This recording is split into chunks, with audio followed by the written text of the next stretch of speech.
Hola chicos, ¿cómo les va? Bueno, en el video de hoy lo que vamos a ver es cómo escribir máximos y mínimos de funciones. Independientemente del tipo de función de la que estemos hablando, lo que podemos hacer es formular justamente los puntos máximos o los puntos mínimos. Pueden ser que tenga de los dos, puede ser que tenga de un solo estilo, y la manera en que se escriben y se representan en forma analítica. Por supuesto, en forma gráfica ya van a estar escritas de acuerdo a la función una vez graficada. Eso no va a tener mucha importancia ahora, pero sí a la hora de tener que expresarlo en forma analítica, escribir justamente cuál punto es el máximo o los máximos y cuál punto es el mínimo o los mínimos, tenemos que tener en cuenta algunas cositas.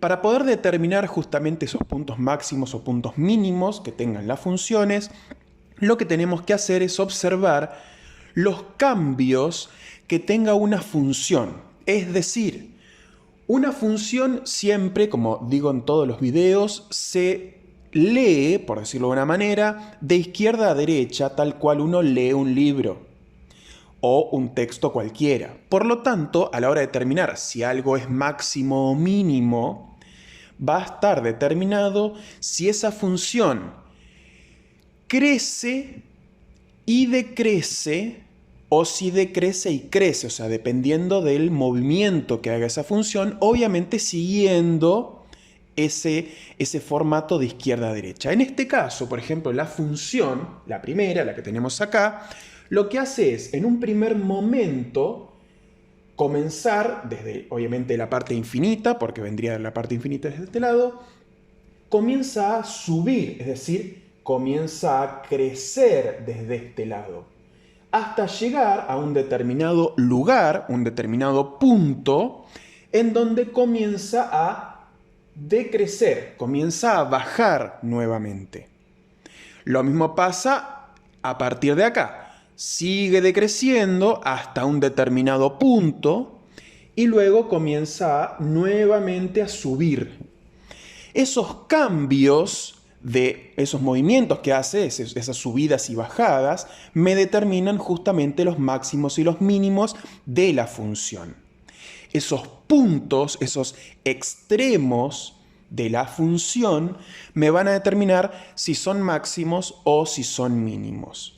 Siempre que yo tenga que marcar máximos y mínimos, lo que voy a tener que tener en cuenta es justamente estos extremos que están acá en este caso y acá en este caso.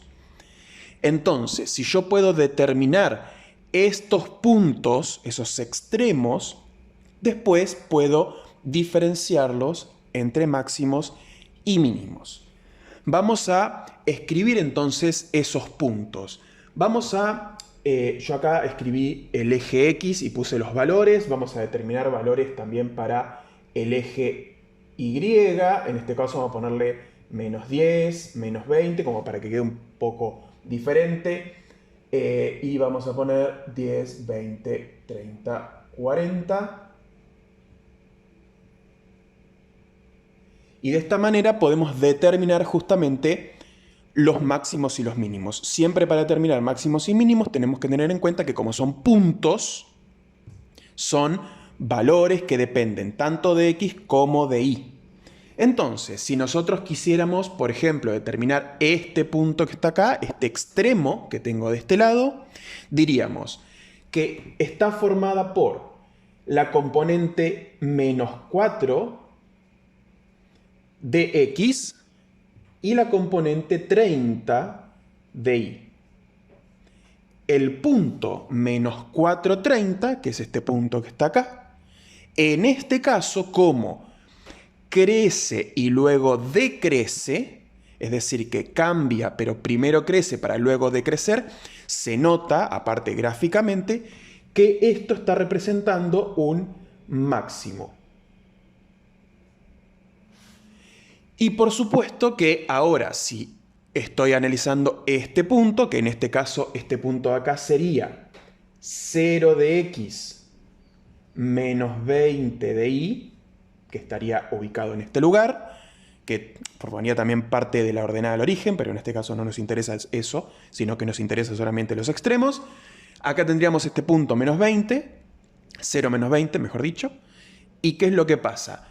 Que decrece en este caso y luego crece. Entonces, como decrece y crece, lo que tenemos es un mínimo. Entonces decimos que 0 menos 20 es un mínimo. Y listo. Ahí tendríamos los dos puntos. En este caso, esta función tiene un máximo y un mínimo. Ahora, si analizamos esta función de acá, podemos hacer exactamente lo mismo. Podemos determinar un valor. Acá mucho no interesa el valor este. Vamos a ponerle cualquier valor, 40. Vamos a poner, por ponerle algún número. Y tenemos un único punto, ya que acá lo único que hace esta función es, en un primer momento, crecer y luego decrecer. Entonces, el único punto que tenemos es un punto acá, que estaría determinado justamente por la parte menos 2 aproximadamente. Vamos a redondearlo ahí, por ahí es un poquito menos de menos 2, pero vamos a redondearlo en menos 2. Menos 2, 40. Entonces sería el punto menos 2, 40. En este caso crece para luego decrecer, sería nuevamente un máximo. En este caso solo tendría un único extremo, un único punto. Puede ser que tengan más, pueden no tener ni máximo ni mínimo, como por ejemplo las funciones lineales, que solamente crecen o decrecen, entonces no cambia. Por lo tanto, no tendría ningún extremo, entonces no podríamos clasificarlo. Pero siempre tengan en cuenta que si una función es curva principalmente, hay otro tipo de funciones, como por ejemplo la función módulo, que no es una curva, sino que es directamente recta, pero normalmente cuando uno tiene una función curva, siempre posee máximos y mínimos que uno puede analizar. Entonces siempre tengan en cuenta lo siguiente: siempre que cambio de crecimiento a decrecimiento, existe un punto, un extremo, que me permite escribir o un máximo o un mínimo. ¿Estamos? Espero que les sirva el video, que les sea útil y nos veremos en uno próximo. Hasta lo siguiente.